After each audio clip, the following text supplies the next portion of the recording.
Bonjour tout le monde, nous sommes le vendredi 22 septembre 2017 et voici notre point bourse.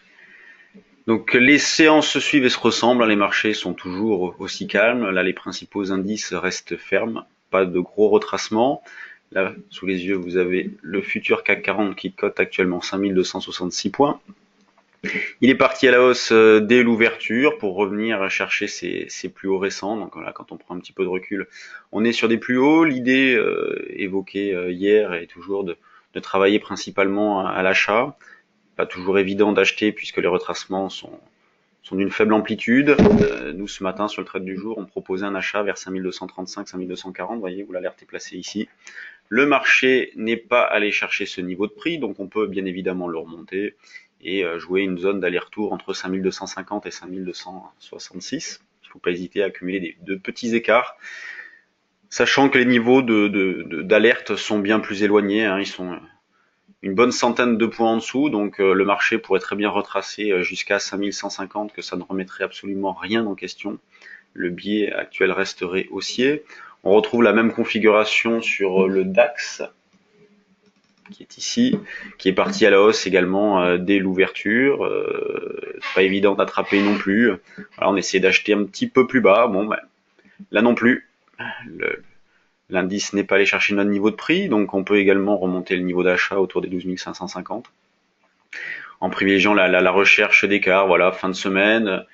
Le marché a été calme toute la semaine avec une volatilité intraday extrêmement faible, donc je suis partir du principe que cette situation-là va se poursuivre. Donc accumulons des écarts plutôt que jouer du directionnel. Si pour ceux qui voudraient jouer du directionnel, eh bien il faut plutôt le faire via les options, puisque la volatilité implicite est extrêmement faible. Les options ne coûtent vraiment pas cher. Vous voyez, vous avez l'indice de volatilité, donc des options à la monnaie. Donc la volatilité implicite, on est en dessous des 9 de volatilité, donc les options ne coûtent vraiment pas cher. Les paris, que l'on joue des paris aussi ou baissier, ne coûtent vraiment pas cher. Donc bien évidemment, comme le billet est haussier, il vaut mieux privilégier des paris à la hausse en achetant des calls. Petit point également sur l'euro-dollar qui, après avoir pas mal retracé suite à la réunion de la Fed, a bien digéré cette violente baisse hier matin et est bien reparti depuis, puisqu'il se rapproche de ses niveaux d'avant Fed.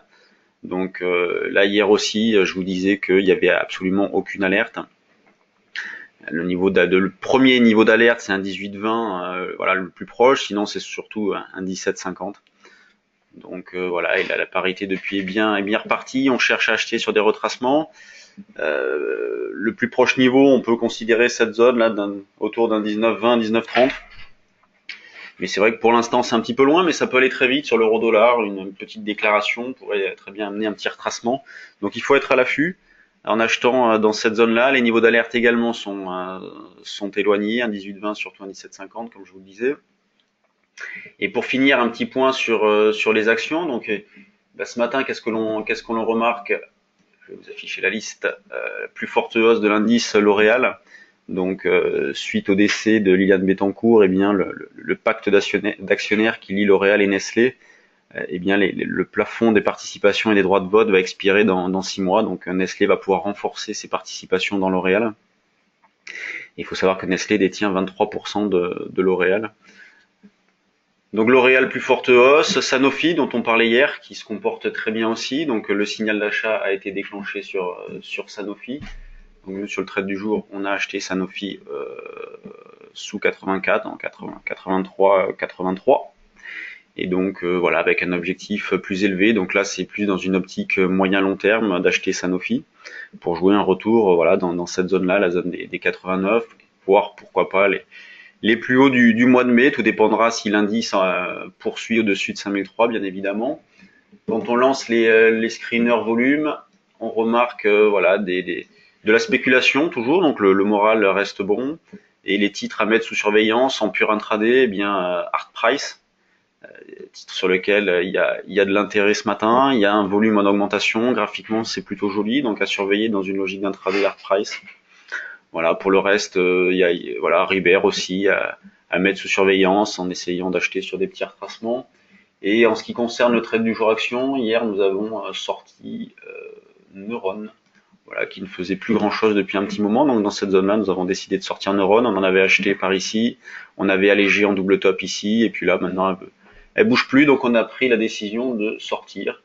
Sinon, en ce qui concerne le reste, eh bien, on prendra éventuellement une décision sur Solocal aussi dans la journée, voire en début de semaine, parce que nous avons Solocal en portefeuille, nous l'avons allégé sur ses niveaux de prix, et depuis il se passe plus grand chose non plus. Donc voilà, on risque de sortir incessamment sous peu. Merci d'avoir suivi ce point. Pour ceux qui le souhaitent, vous pouvez nous retrouver aujourd'hui sur le salon du trading, porte de Champéret. Donc si vous avez de l'intérêt, si vous souhaitez nous rencontrer, vous êtes les bienvenus. Sinon, à lundi pour un nouveau point bourse. Bon week-end.